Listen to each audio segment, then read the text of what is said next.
Good morning, good morning, good morning. You are tuned in to another edition of the Black Westchester Power Hour with AJ Woodson and Damien K. Jones.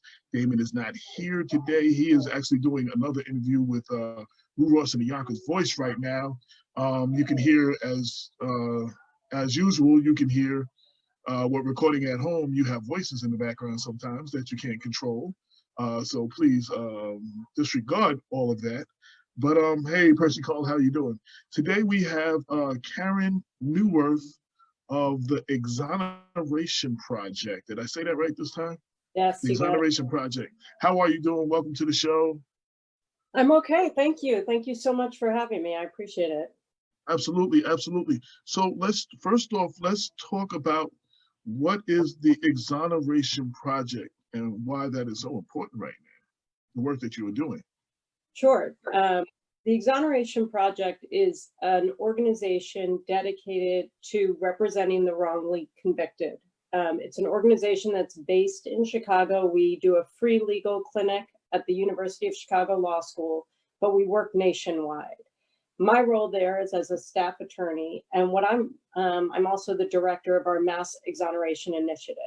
And what we're trying to do with the Mass Exoneration Initiative is, rather than respond to individuals who write to us and say, hey, I'm innocent, I was wrongly convicted of a crime, we are looking for those people who were wrongly convicted as a result of certain bad actors. So we're basically using investigations to try to identify bad actors who might contribute to the wrongful convictions of many people.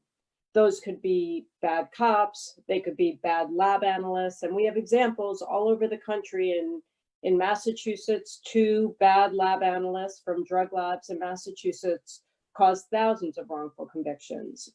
We know that bad cops in cities all over this country have caused wrongful convictions that have sent people away for crimes much less serious than, say, murder or rape, for drug possession crimes, for gun possession crimes, for all sorts of crimes. The Exoneration Project has litigated many of these cases in Chicago, involving cops in Chicago who have framed dozens of people for serious crimes, rapes and murders, but also for less serious crimes. And so I was inspired to join that organization to try to affirmatively seek out instances where bad actors in the system have caused wrongful convictions and to try to identify those people.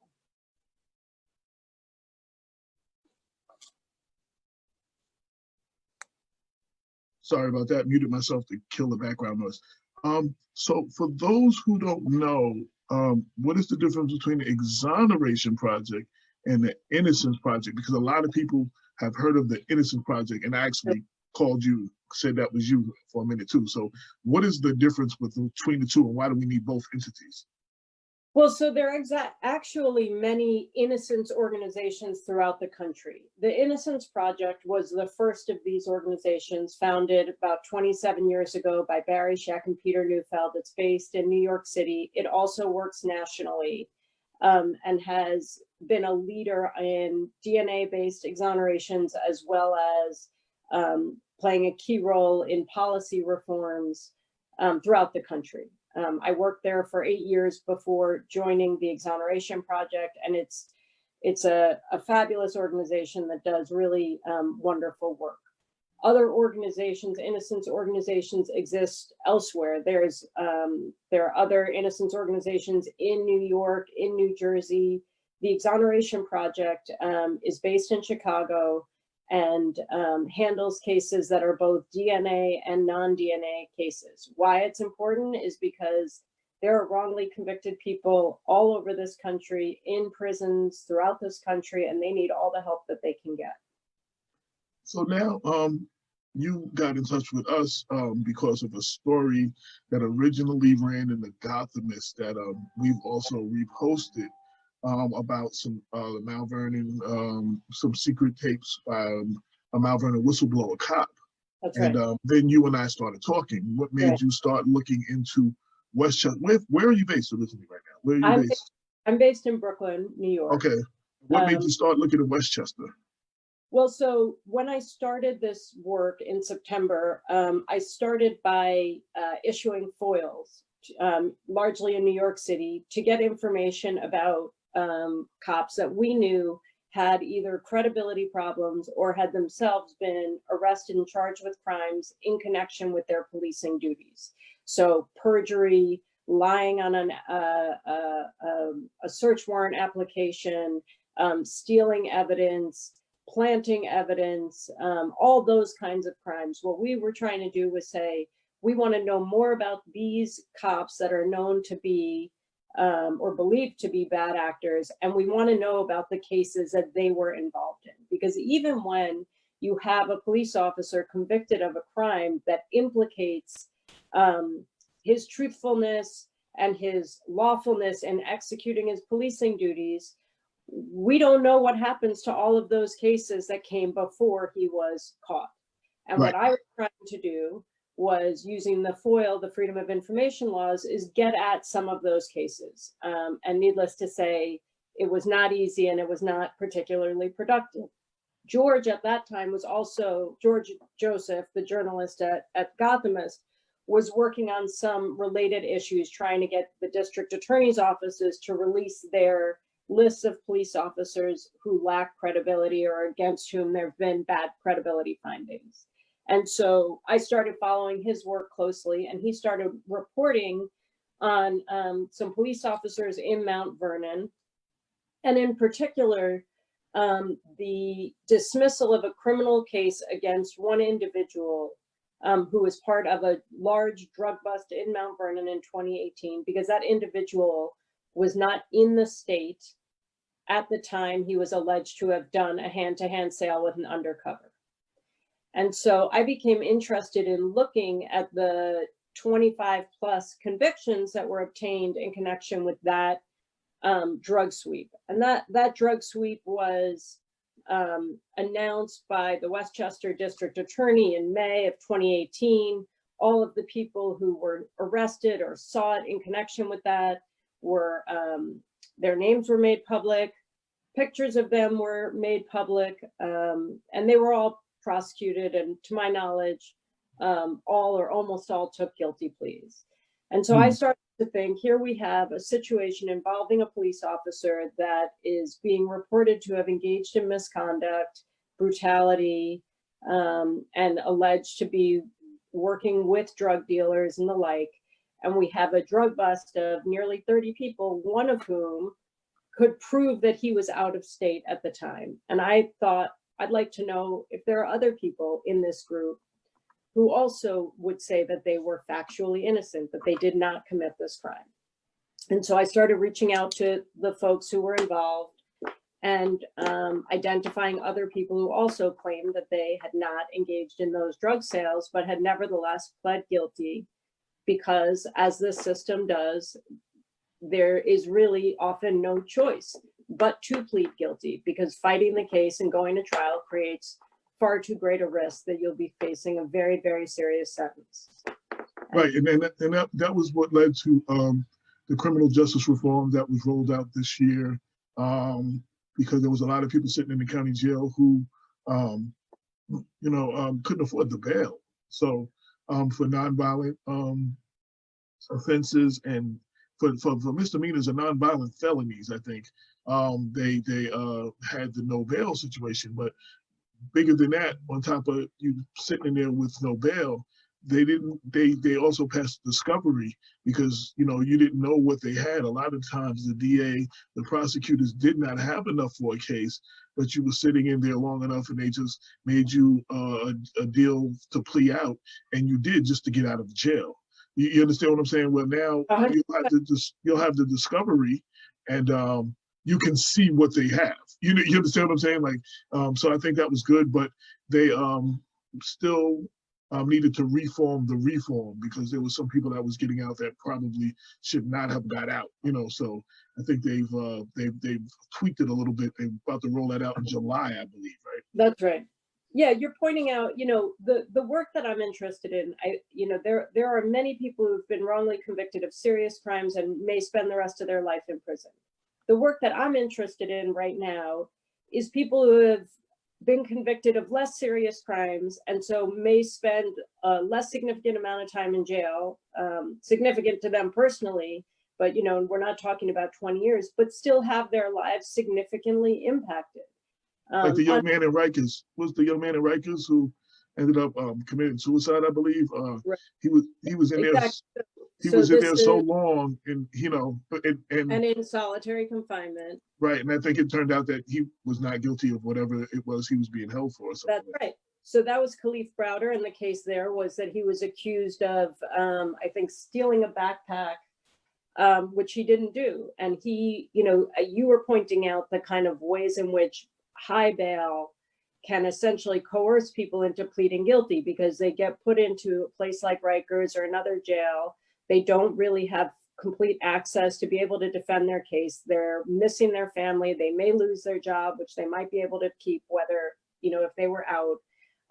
They might lose their home, all these kinds of things. And so they say, well, I got to get out of here. And they're in places that are violent and brutal and dehumanizing.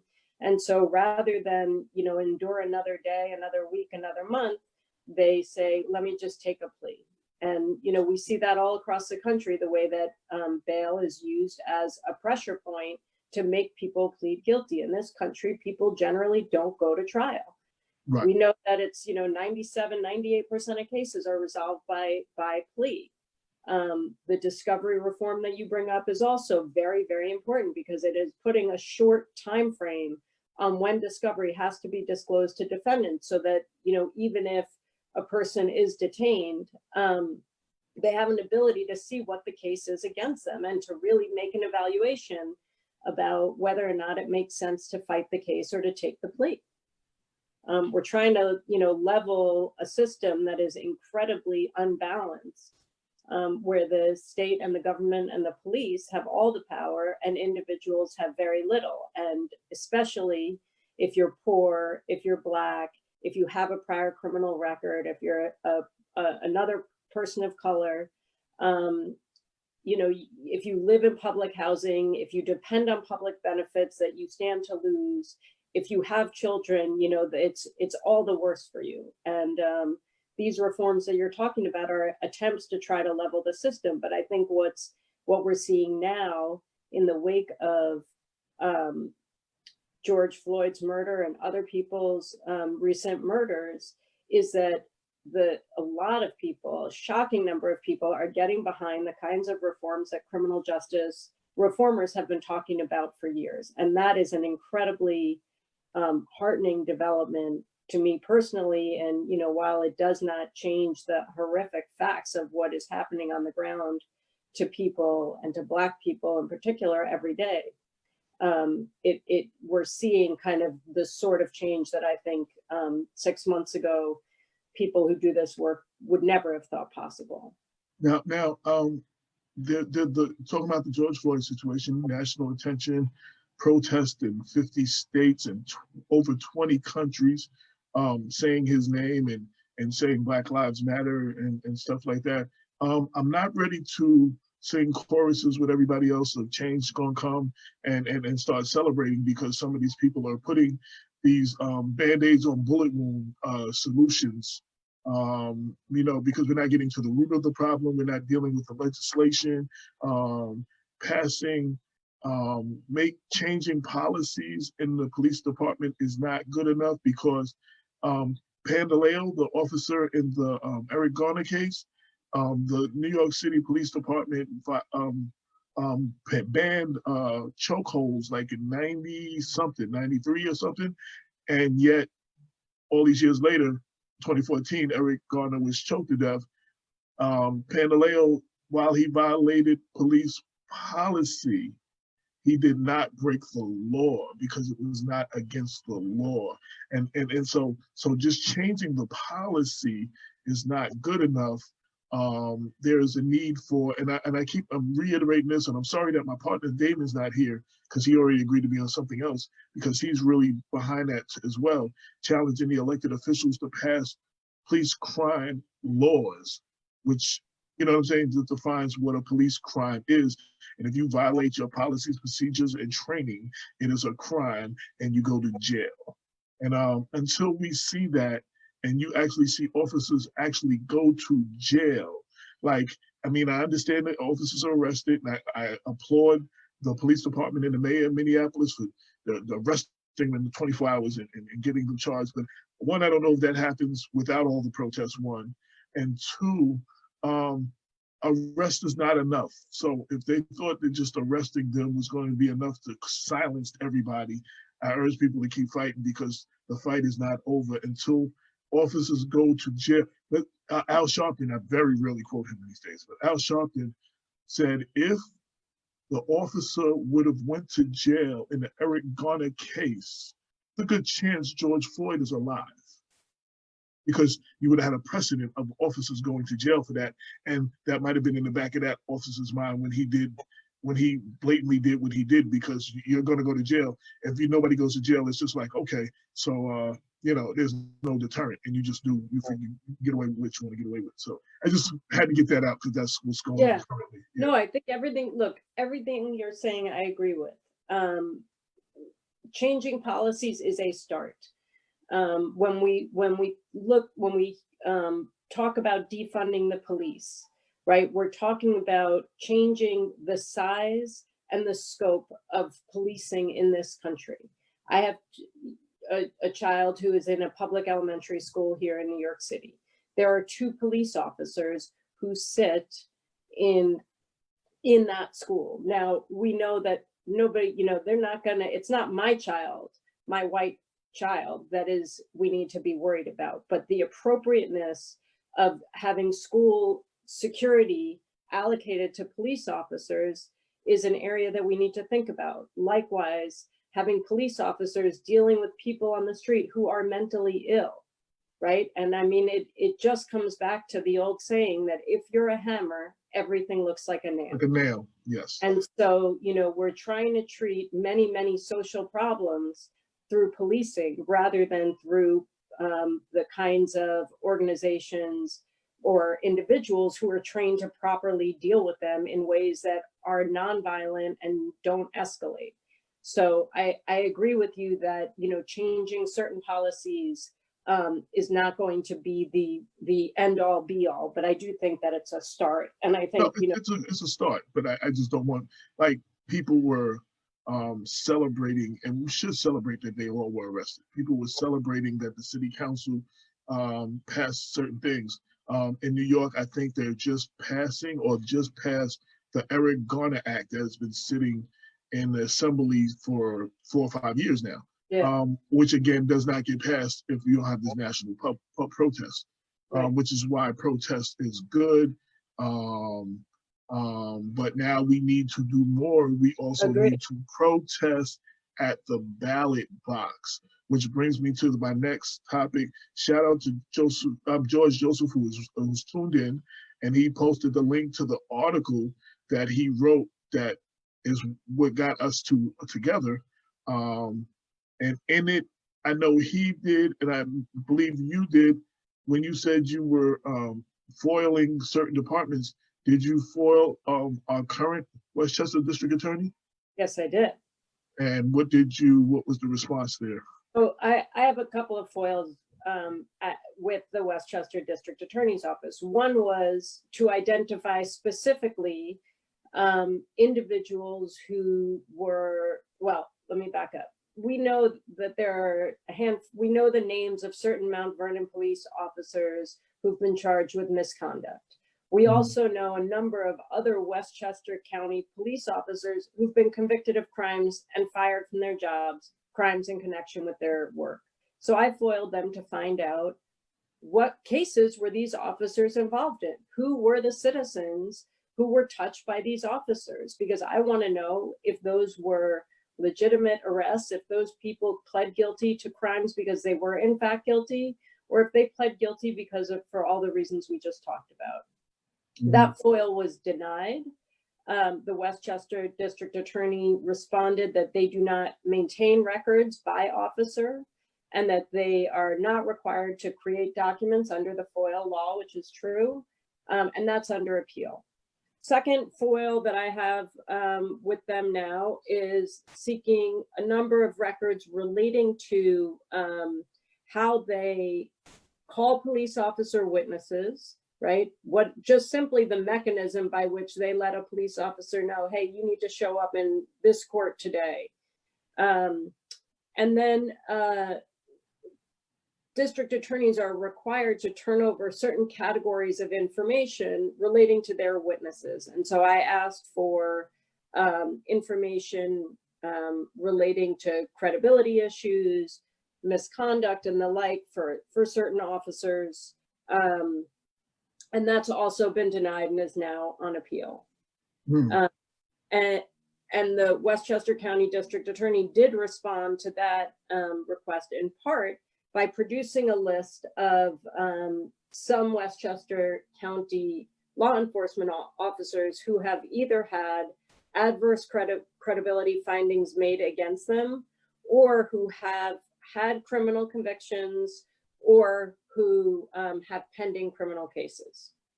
And that was pretty enlightening to me. And I think, like, you know, if I were a taxpayer living in Westchester, I would be pretty mortified to learn that all of these police officers with criminal convictions are continuing on the payroll. So I posted a couple of articles. So in addition to that, we've covered a couple of cases that are exactly what you're talking about. Like there was 2 Yonkers officers that were falsifying search warrant affidavits, which led to the arrest of certain people, including a young man named Jamal Smythe, who was sentenced to, I think, 15 years. He served 4, and and then eventually he was exonerated because of the officers being indicted by then DA Janet DeFiore, who only indicted them because one of the search warrant affidavits they falsified led to the death of an individual in Yonkers named Dario Tanner, where he ended up going. They had the right apartment, but the person used to live there years ago. They had the wrong person, and he ended up going out the window and landing on his back, and they tried to say it was a suicide. So because of that, they were indicted, and some of the cases end up being reviewed, including Jamal Smythe, and that's why he was able to get out. That we covered that incident, which is definitely the kind of stuff you're talking about. Right. So yeah, the Westchester, I mean, you asked me at the top why Mount Vernon or why Westchester. You know, Westchester has a history of criminal convictions of police officers. And, you know, what you're describing is, I think, is one of the convicted officers that I was asking about. But let me give you an example of how another district attorney's office in the country is handling a case very similar to the one you just described. In Houston, a Houston police officer also, I believe, lied in his application for a search warrant, which resulted in them executing a search warrant in the wrong place and 2 people being killed. The Houston district attorney has recently vacated the conviction of 91 people who this officer was involved in, and they're going to be looking at those cases again. And that, in my view, is the right thing to do.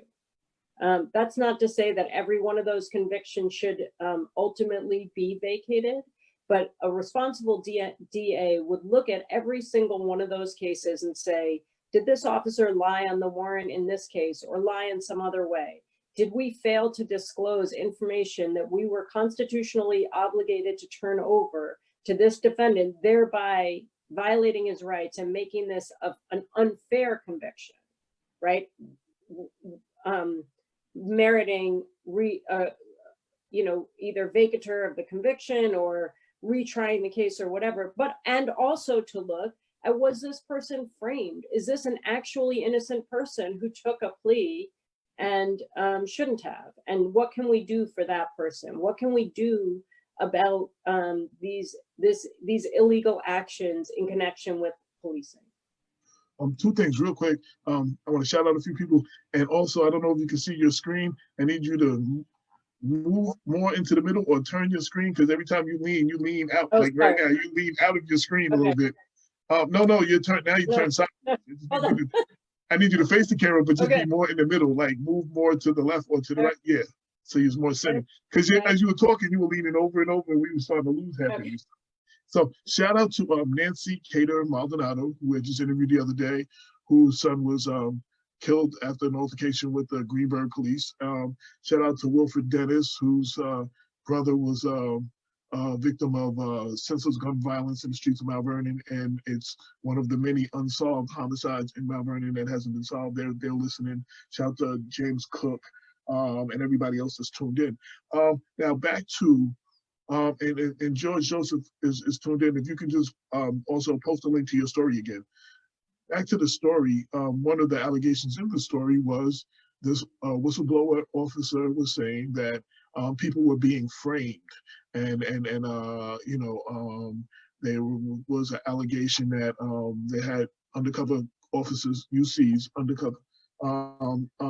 They would do a drug buy for one person, but a particular sergeant, or I think that's his position, would tell them to say it was somebody else, and they would frame somebody. And some of this came out on these tapes, and I think that's what piqued your interest a little bit, I believe.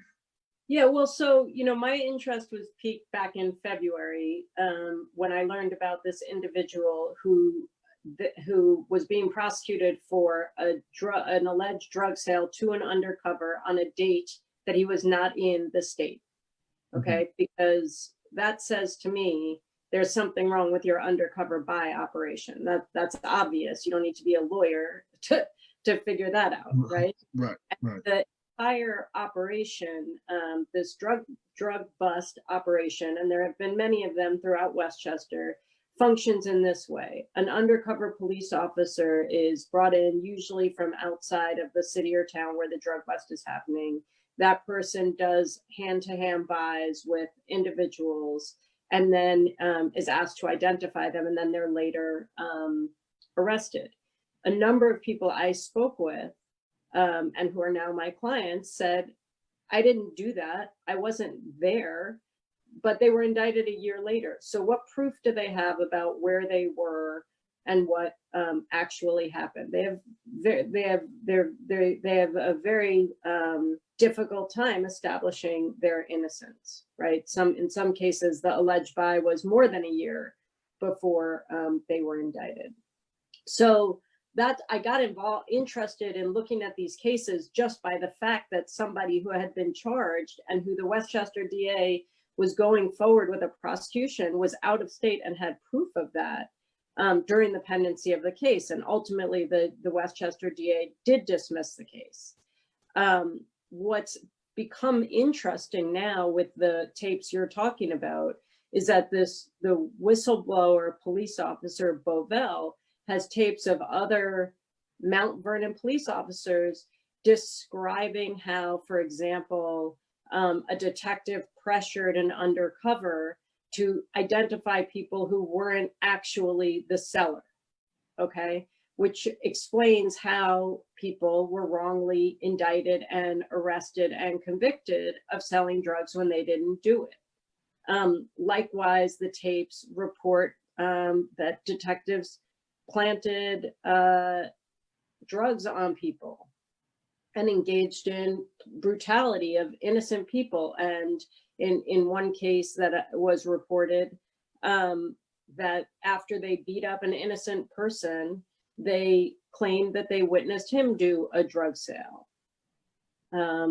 So these are what's now been released on the tapes confirms the stories that I have heard from people who are both my clients and also just residents of Mount Vernon, and descriptions of policing practices that are harassing, that are oppressive.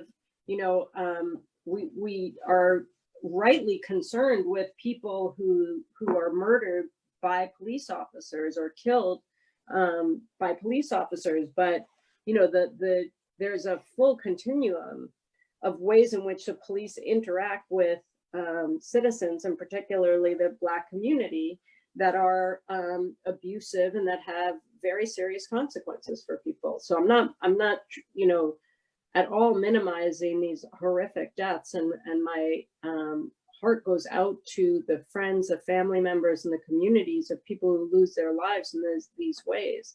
But I also feel that this is a moment that we need to step back and we need to look at the ways in which communities are policed, and people can be afraid to leave their homes because the police officers who are sworn to protect them are harassing them and terrorizing them.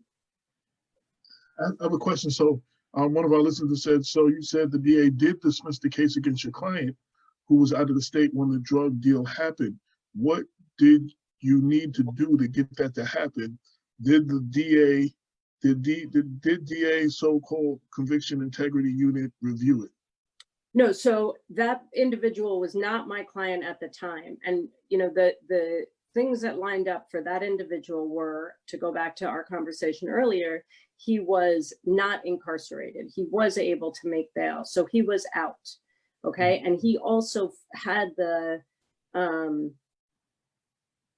feeling and the inner strength, and this is not to knock anybody who does plead guilty, but it takes a very rare person to have the strength to say, I am not going to plead guilty to a crime I did not commit, no matter how sweet the deal you offer me is. I did not do this, and I am not pleading guilty.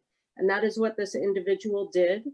And eventually the DA dismissed the case against him. So he was not convicted, but his case was of interest to me because it showed me that if that happened in this case, what are the chances that there are other people who were similarly wrongly charged and whose cases weren't dismissed?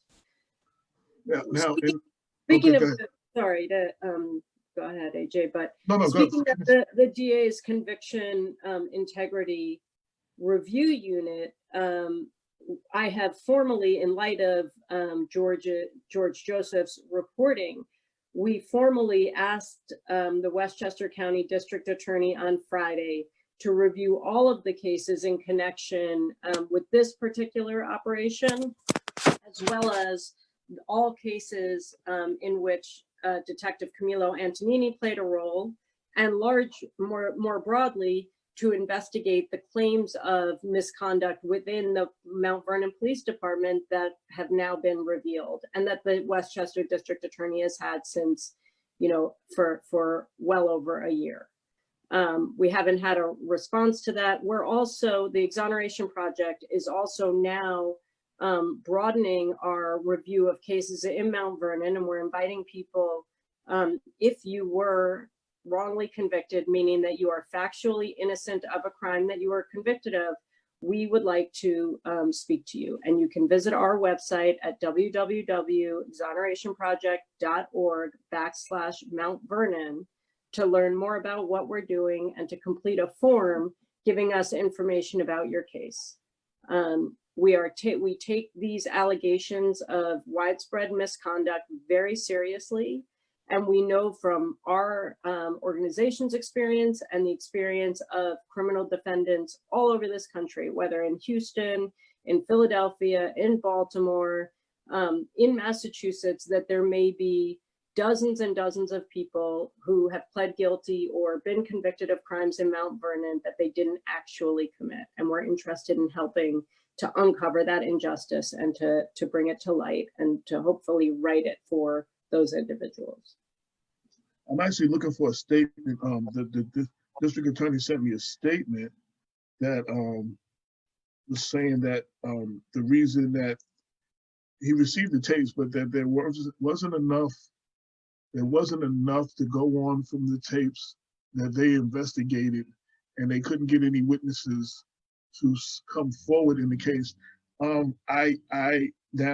don't pretend to be a prosecutor or have a full understanding of the law and how things work, but it would tend to see that in a situation like that, if I gave you a bunch of tapes with officers admitting certain things, that as district attorney, I would have the power to subpoena them to make them come in and answer questions and build my case.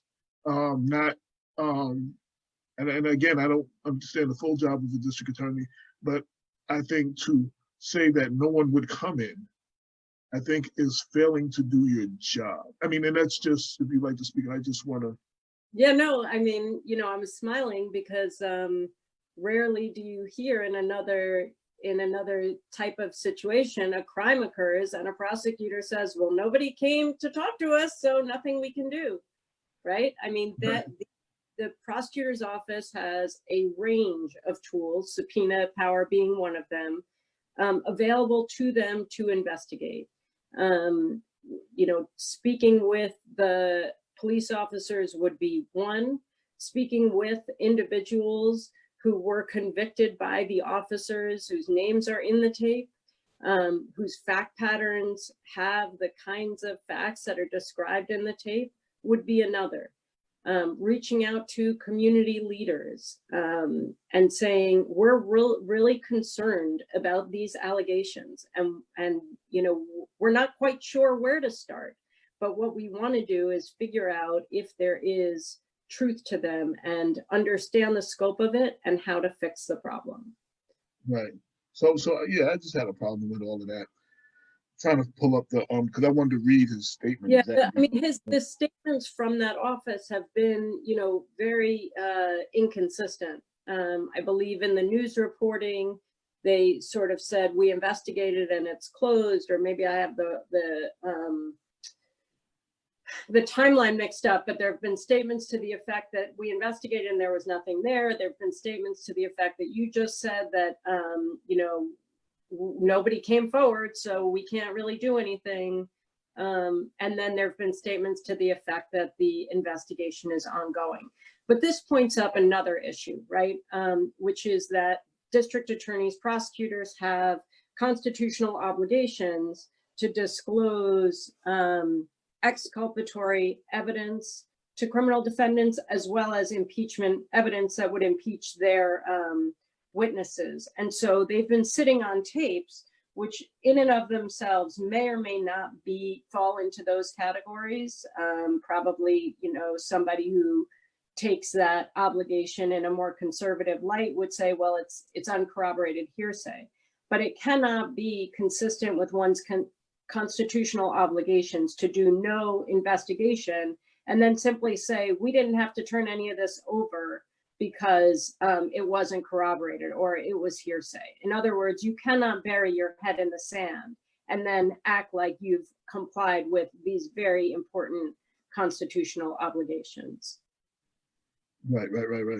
I know there's another group that I received a letter that went out to all the police leaders, chiefs, and commissioners in across Westchester County, calling for them to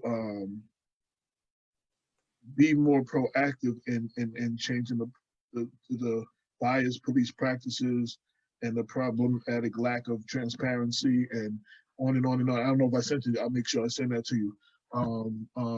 That went out recently. But yeah, going back to the district attorney, and I'm on this because there is an election coming up.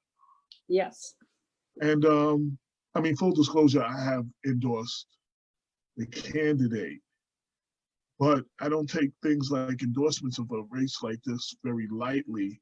And I wanted them to hear from someone in your position, your experience with the current DA, so they can have this knowledge and take that into them to be more informed voters when they cast their ballot in 13 days, because too long we have these positions where the Democratic Party tells you who their nominees are, and a lot of people that are blindly loyal to the party will just vote row A all the way, and then I get these calls of complaints about these people not doing their job, and we have a responsibility right now, especially with what is going on right now nationwide, to actually take part in the criminal justice in our own county right now by electing, if you think he did a good job, re-electing him, or bringing in someone who will do the job that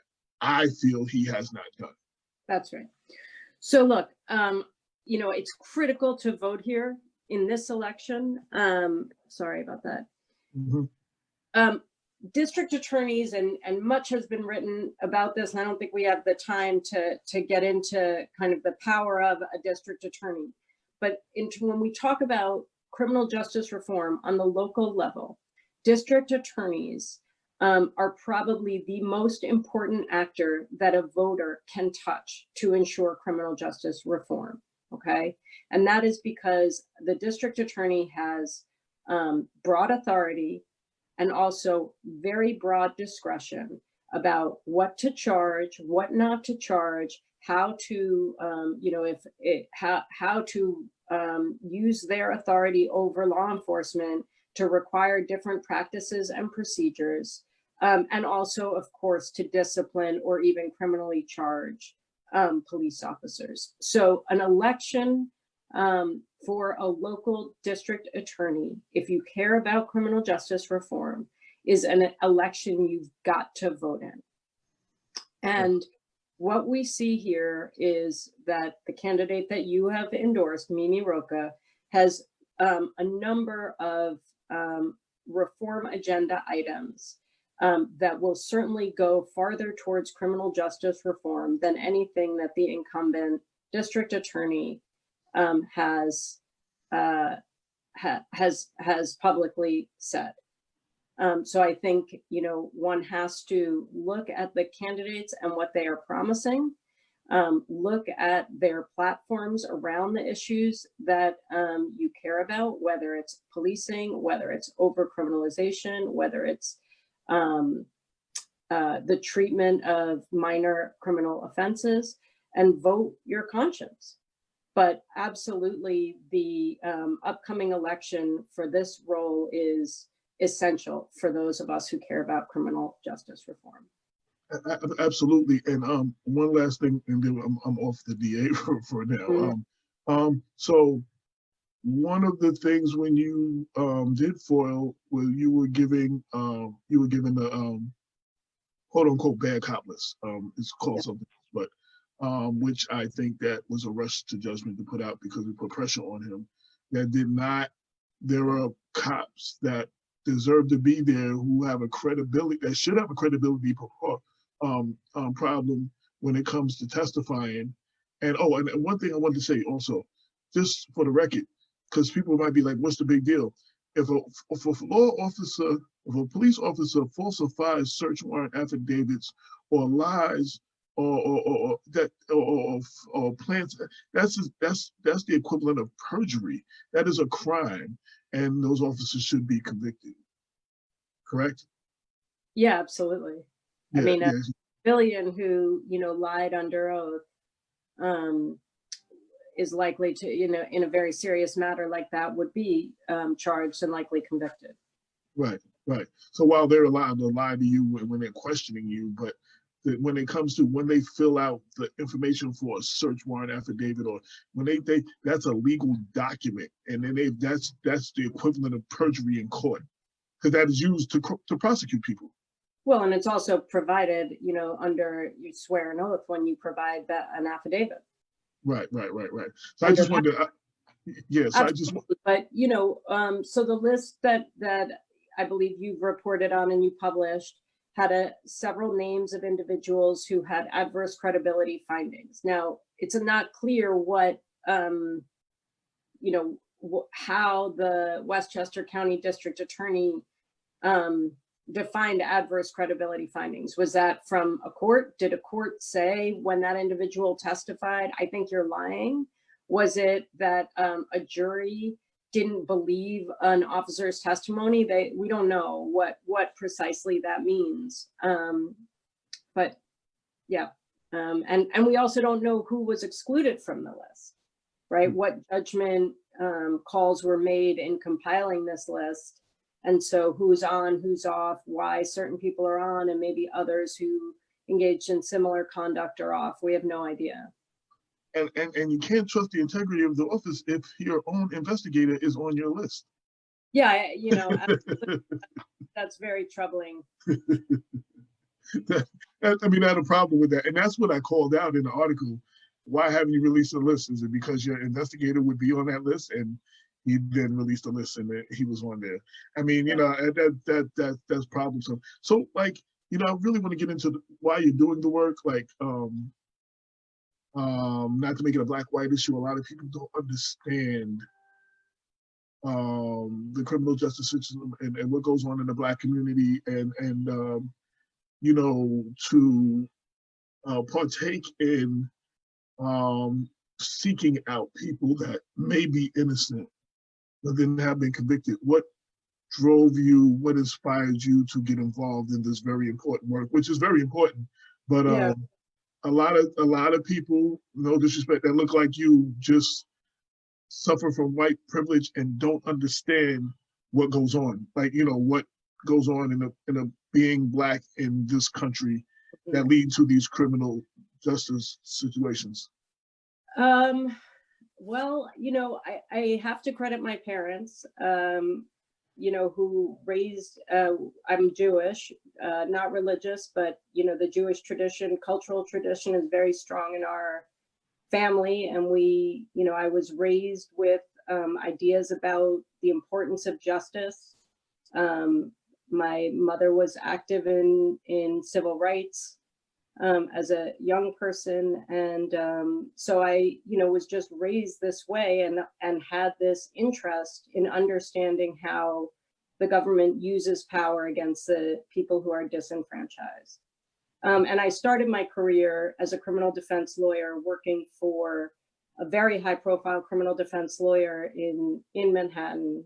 I started at a large Wall Street law firm working for corporations charged with white collar type offenses. Then I went and worked for Brathman and Associates, who, you know, may be familiar to some of your listeners. He's very, very high profile criminal defense lawyer. And my idea in doing that was that if I could hold the government to account against the wealthiest defendants, then that would have some sort of a trickle down effect to those who are out of power. And in hindsight, you know, that's a very naive point of view, right? There are two justice systems. There is a justice system if you are rich, and there is a justice system if you are poor. And so I wanted to, you know, use my law degree to try to make a change in this system. And in terms of this specific work of trying to deal with the wrongful convictions at the lower, you know, levels of the criminal justice system, that comes out of my understanding of what is wrong in our criminal legal system. And that has to do with overcriminalization, mass incarceration, and the use of the criminal laws since the beginning of this country's founding as a tool of racial oppression.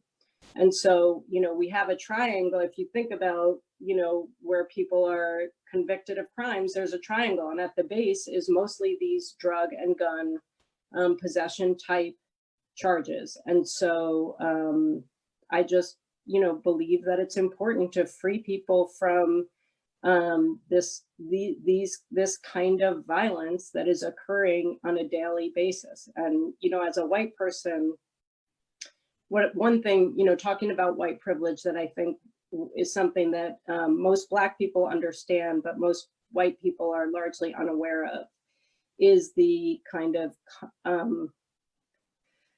constant and frequent invasions into your personal space and your right to be free of illegally being searched, seized, stopped. You know, white people get very aggravated at the airport when they're searched in security, right? That's a place you have chosen to go. There is a legitimate reason to search you for the protection of other people.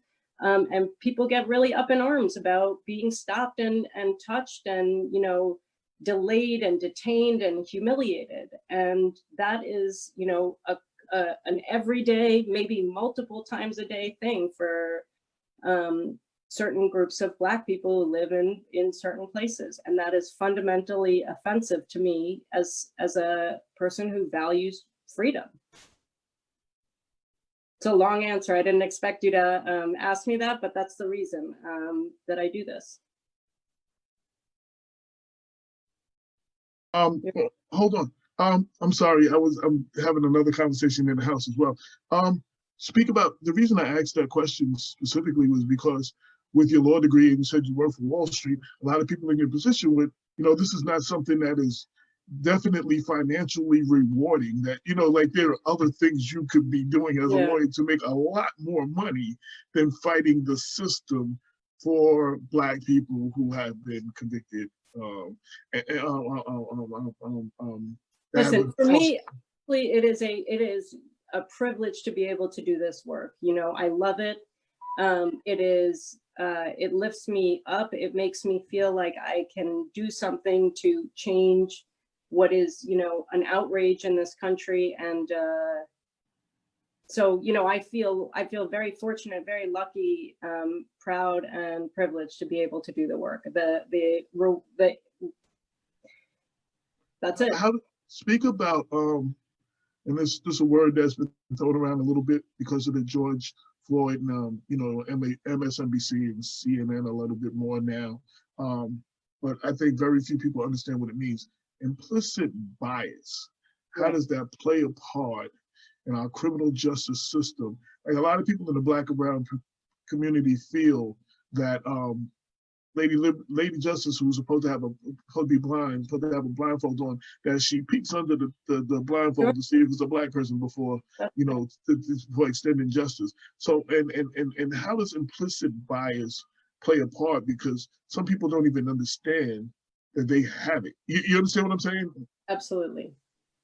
So, I think that many scholars have done a much better job than I could possibly do now. But I think, the best way to understand it is that people have assumptions about other people. Some of them are positive, some of them are negative. They're based on, things that are personal, your own experiences in the past, and they're based on the systems that we live in, right? All of these,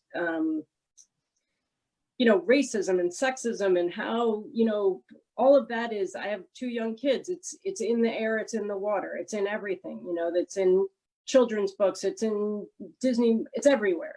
So those translate into people's beliefs, right? I mean, our brains are designed to be efficient and to make snap judgments. And so when you combine that kind of need for efficiency and snap judgments with the preconceived notions that everybody has, you wind up with implicit biases, meaning biases that are unspoken and that the holder is even unaware of. So, there have been studies, for example, that show that individuals perceive Black men as being physically larger and more threatening than they actually are.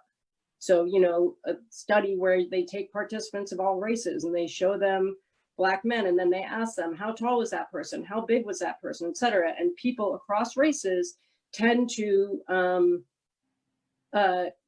think that they were much taller, much larger, and more threatening than, anything about them actually was.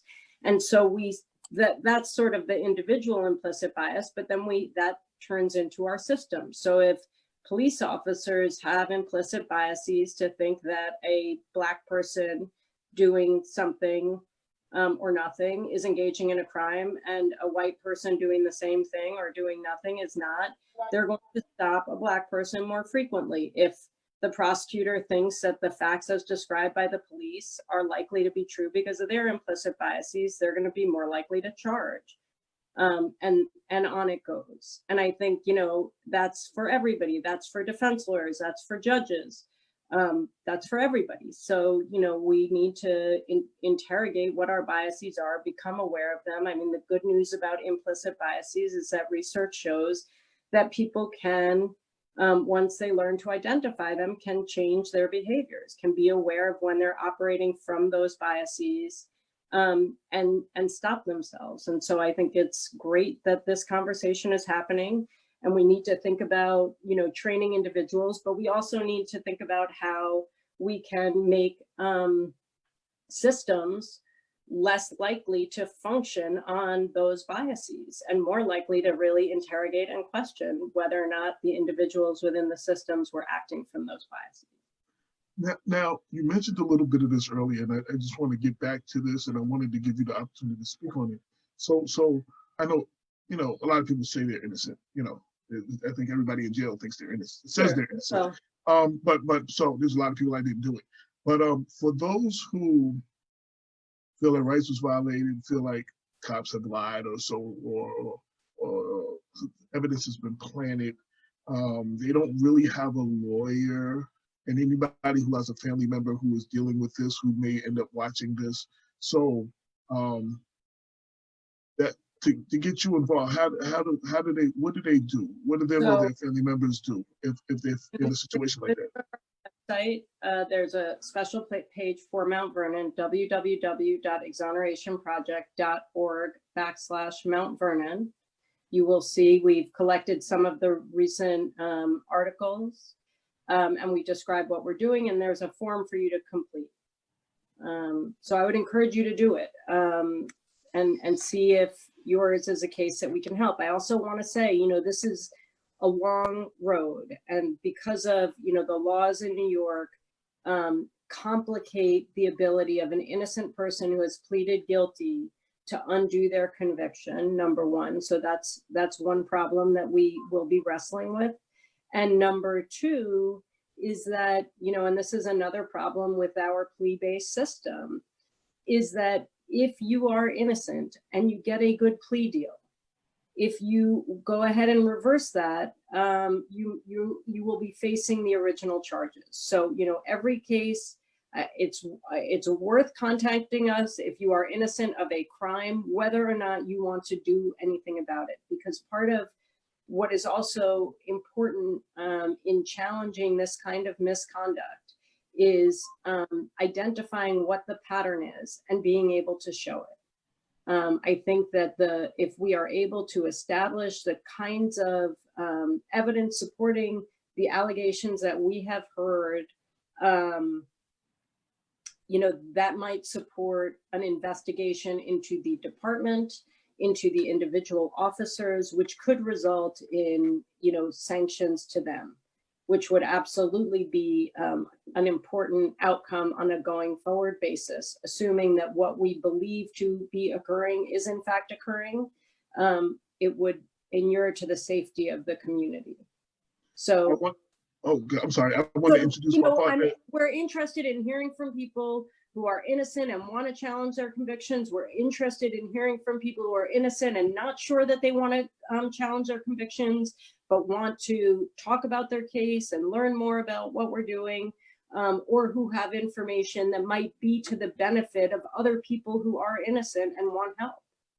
I apologize. I thought you were finished, No. but I'm glad that you got that out. So I wanted to introduce this, my partner, Damon K. Jones. Great. He's also the head of Blacks and Law Enforcement of America, and this is more his wheelhouse. So okay. I'm glad that he was able to join us. So you can fire off some questions. I don't know where y'all guys were, so I'm just gonna one thing with the whole thing. I don't know if y'all talked about the 58. No, not yet. About 58, but that's an issue that's near and dear to my heart. Okay, so because I'm law enforcement. I'm still working. I am supportive of dismantling or get rid of the 58. I believe if you are an officer that follows your policies, procedures, and training, you shouldn't have anything to worry about. And I also believe that the taxpayer should have the right, because they pay our salary, and I'm able to buy a nice home in Orange County because of the taxpayer pays my salary, and they should know my work performance. If I have any write-ups, or if I have anything in my folder, my work performance. So that's my position, but not everybody takes that. Not everybody takes that position, and we know why. Pat Lynch, one of the biggest mouths in New York as a union president, and other union. I was kind of I didn't see my union president in the crowd, but he was probably there. But I was kind of shocked seeing Elias from New York City corrections, because of the fact that one of the reasons why there was always a push to address this 50A, but with George Floyd and everything else, they finally did what they needed to do.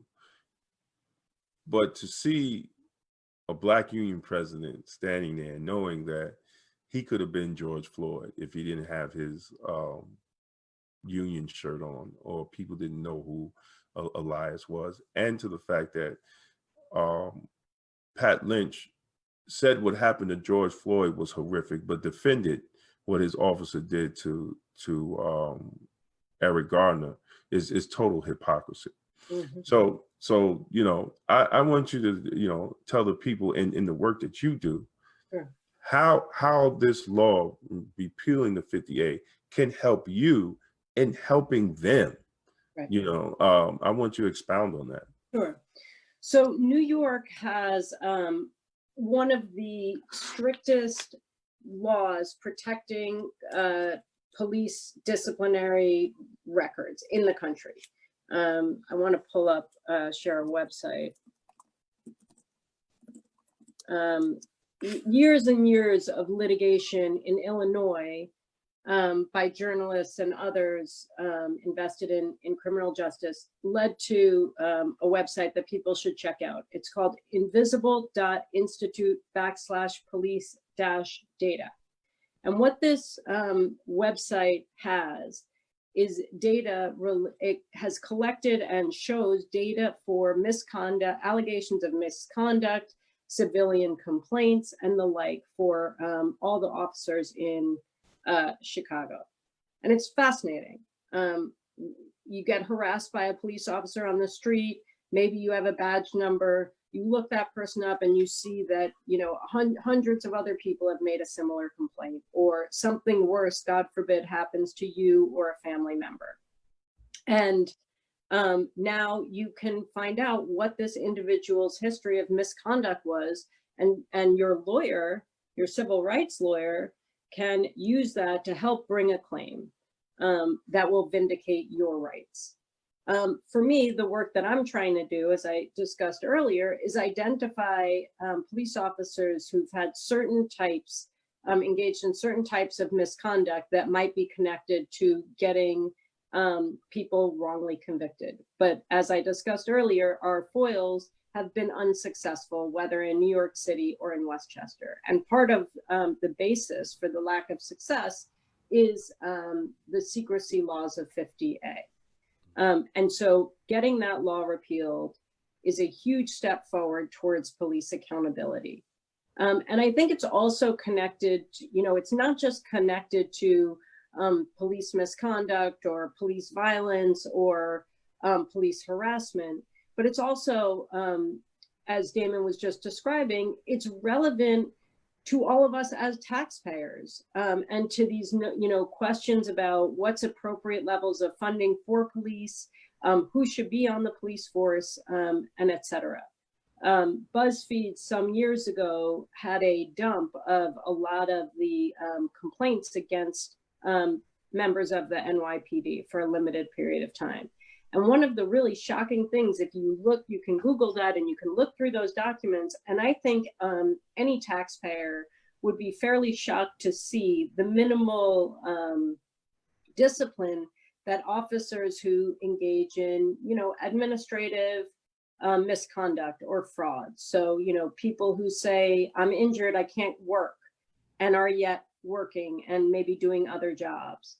Or, are late repeatedly for work, or unexcused absences, the kinds of things that for the rest of us who have jobs where we actually have to meet minimum standards of performance in order to keep our jobs would really be horrified by. So the transparency around this information is really critical for a number of things relating to policing, police reform, and police accountability. And so that has been just a really, I don't think anybody in criminal justice reform thought that 50A was on the table this year, and whether it was going to go next year was a big question mark. People have been fighting this for a long time. But it's just been a really incredible, maybe to some people seems like a minor development, but to my mind, I think it's huge for police accountability in New York. Yeah, well, I think a lot of the public didn't understand what 50A it was. Sure. I think it was lack of the information. Mm-hmm. I'm still disappointed in the state because in my point of view, I was a union delegate for 13 years. I helped negotiate 2 collective bargaining agreements with Westchester County Corrections. And I truly believe that, the state needs a law that any violation of policy, procedure, and training that leads to a serious injury or death should be a crime. When you do chokeholds, when you specifically name restraints, I think it leaves a gray area for the union or the defense attorney to argue, and it just puts us back. It puts us back to square one. A lot of officers, we like to train martial arts, mixed martial arts, and there's millions of holes you could put somebody in, not just a chokehold that can cause death and serious injury. And if you're not trained, to use that hole, then you violated your policy, procedure, and training. So I think we can't take the pressure off our elected officials. I think this was a quick fix to quiet people, but I think we need to push forward on actually having a police criminality law. And when in your practice in dealing with, trying to, have you received resistance? What was is your resistance coming from the police department or coming from municipalities itself? In terms of? Getting evidence, trying to retrial a case. Did it come from the DA's office? Did it come from the municipality? Did it come from the police department? Well, I think it depends. So, this work that I'm doing now, that's right now focused in Mount Vernon, is new, and it has not, I am hoping that between talking to you and what's happening in the world and the reporting that's being done by Gothamist and WNYC, that, we will move these cases forward. But I think in terms of wrongful convictions generally, Mm-hmm. Police, and I'm speaking generally and nationally, that police have been on board with certain types of reforms that are designed to reduce the likelihood of wrongful convictions, such as reforms to eyewitness identification procedures or the recording of interrogations. Police have, in many places, not New York City, but in many other places, have been interested and willing to adopt evidence-based reforms like those. In many places, many prosecutors have not been willing to look at convictions and have, I think traditional prosecutors have been more interested in maintaining convictions than in what is often the messy process of looking under the hood and figuring out what happened. And of course, there are exceptions. Ken Thompson in Brooklyn started a conviction integrity unit, which has been continued, which I think has been genuinely committed to looking at the integrity of the conviction, not just whether or not the person was actually guilty or innocent. So that, if there were indicators that the conviction itself lacked integrity because evidence wasn't disclosed or the like, they have historically been willing to look at those convictions and to rethink them. So I think there are, of course, exceptions to every rule on both sides of what I said. And I'm speaking really only about wrongful conviction reform. And I think what we have happening and have seen in the last 5 or so years in this country is that progressive prosecutors have been stepping up, you know, and transforming the culture of offices and the mission, you know, the way they carry out their missions. And I think some of those, you know, that's true in Chicago and Philadelphia and elsewhere. You know, having attended some conferences about wrongful convictions and conviction review units, I think one thing that's been particularly impressive to me are progressive Black prosecutors, because I think that it is their lived experiences as Black people in this country that sensitizes them to all of the ways in which the prosecutor's office and policing needs to change to make it be fair and to make it deliver justice for all. Great. The website is exonerationproject.org. Yep, / Mount Vernon. Okay, I just want to share that in the comment section. Thank you. So for anybody who's not, go ahead.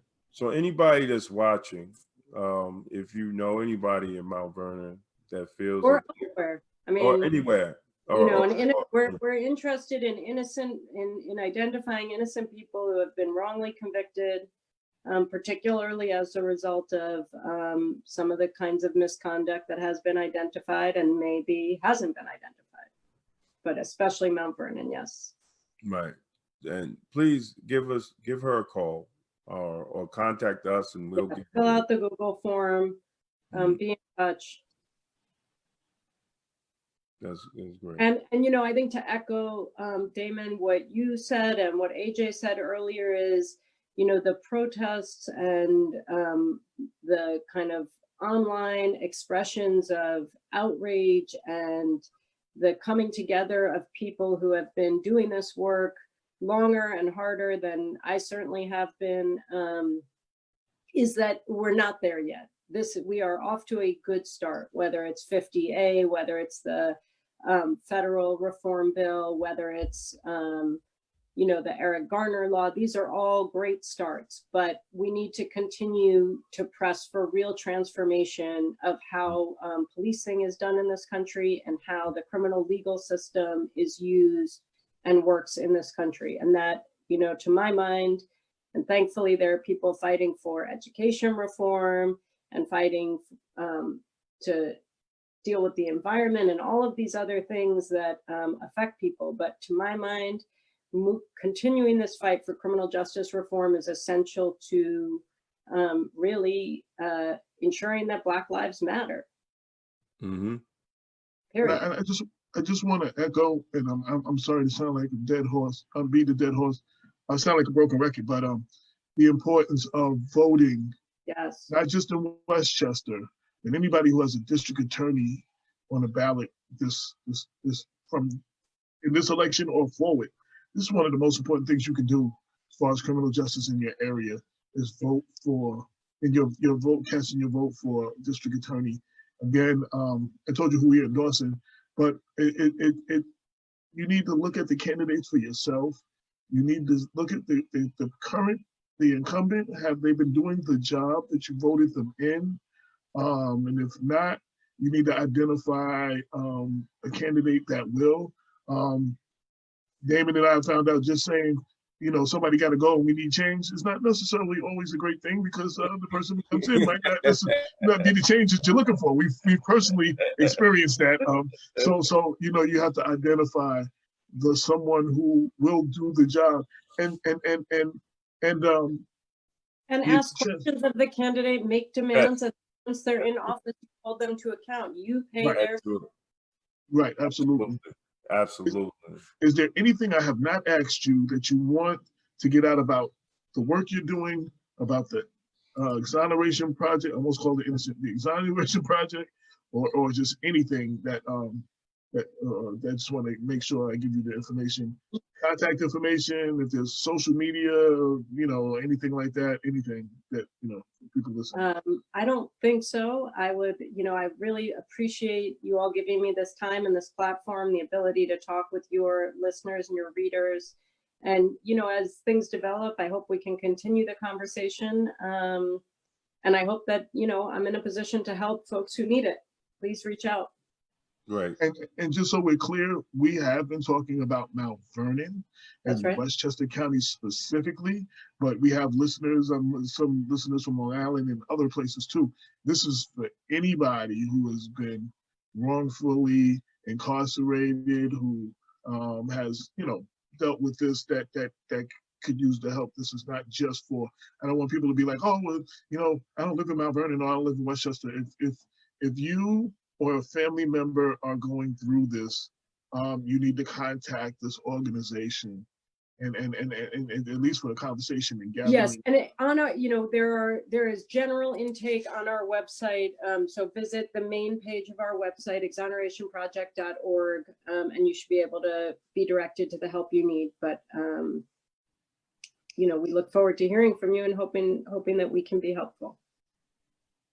Okay. Right. I just want to thank you for your time. Thank you for this conversation. Some of our listeners, like Percy Call, said thank you, Karen Newirth and AJ Woodson, for this info. This will be posted on Black Westchester later today, and for everybody to see from now on. And if you, you can utilize these services, or someone who's going through this, definitely, you need to get in touch. So.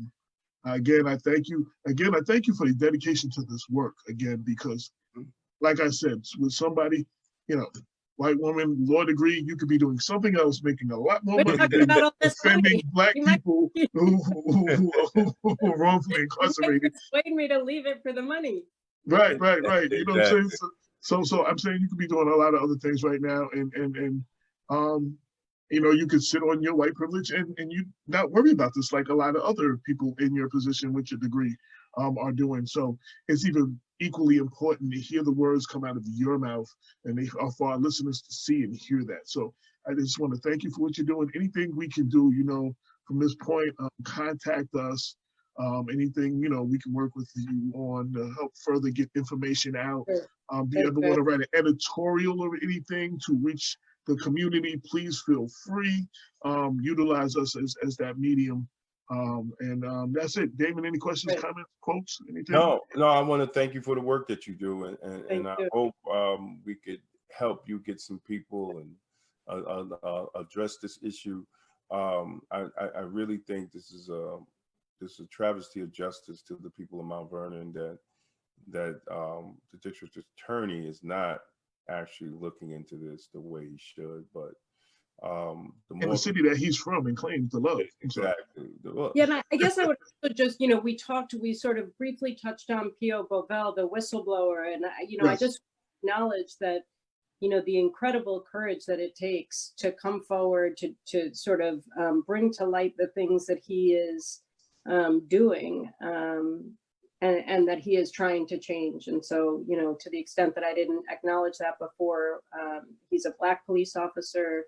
He is, really, we know that being a whistleblower in any situation is difficult, but, I really have to give him credit, and we all should support that and wonder why with him